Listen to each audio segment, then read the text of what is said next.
c'est Charlie, bienvenue sur ma chaîne, j'espère que vous allez bien. Aujourd'hui on se retrouve pour une recette de macarons au citron, une recette qui demande du temps, du travail et de l'application. Mais je vais vous donner tous mes conseils pour bien réussir vos macarons. Donc j'espère qu'ils vont vous plaire, je vous laisse avec les ingrédients et la recette en vidéo.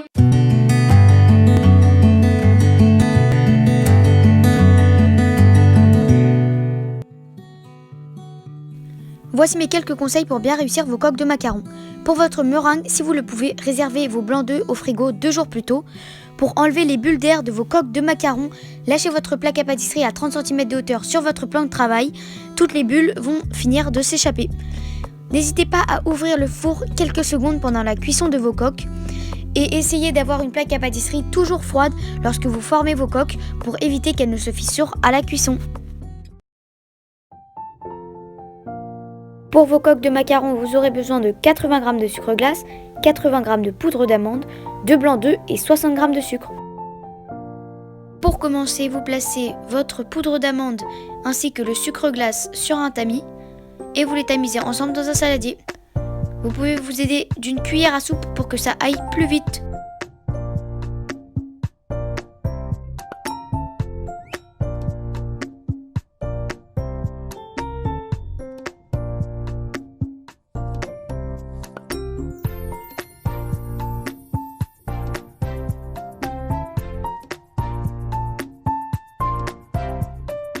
Lorsqu'ils sont bien tamisés, vous passez à la meringue. Vous séparez le sucre dans 2 bols et vous mettez de côté. Vous versez vos blancs d'œufs dans un saladier et vous commencez à les monter en neige.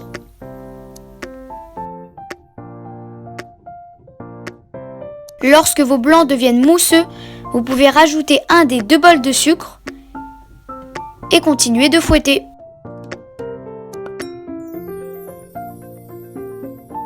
Enfin, lorsqu'ils sont pratiquement fermes, vous ajoutez l'autre bol de sucre et vous finissez de les monter en neige.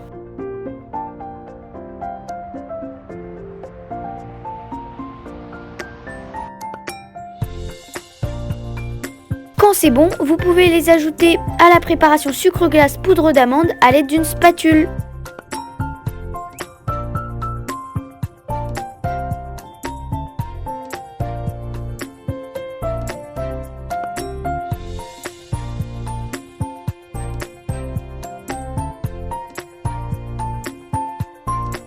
Vous mélangez bien et lorsque c'est homogène, vous pouvez éventuellement rajouter une cuillère à café d'arôme de vanille.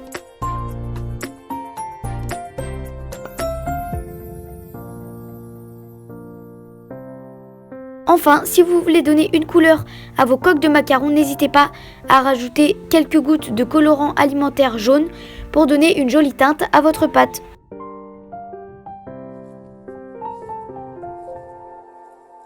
Pour réaliser vos coques, vous prenez une plaque à pâtisserie et vous formez de jolis ronds sur celle-ci.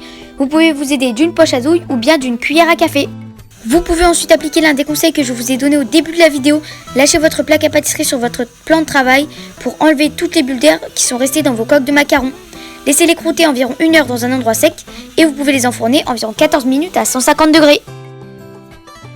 Passons ensuite à la crème au citron. Vous aurez besoin de 2 citrons moyens ou bien 3 petits, 50 g de sucre, une demi-cuillère à soupe de maïzena ainsi que 2 œufs plus un jaune. Pour commencer, vous pressez vos citrons, vous les versez dans une casserole et une fois votre casserole sur le feu, vous pouvez rajouter le sucre et la maïzena. Vous faites chauffer le tout à feu doux et vous mélangez à l'aide d'une spatule. Pendant que ça chauffe, vous pouvez fouetter vos œufs à l'aide d'une fourchette. Vous les ajoutez à la casserole et vous mettez à feu vif sans cesser de fouetter. Votre crème va s'épaissir très rapidement et dès que c'est bon, vous pouvez retirer votre casserole du feu. Prenez ensuite vos coques que vous avez regroupées par paire et vous étalez votre ganache refroidie sur l'une des deux que vous recouvrez par l'autre.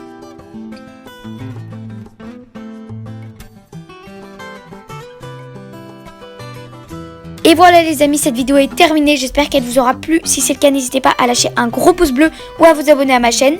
Et moi je vous dis bon appétit à tous et à mercredi prochain.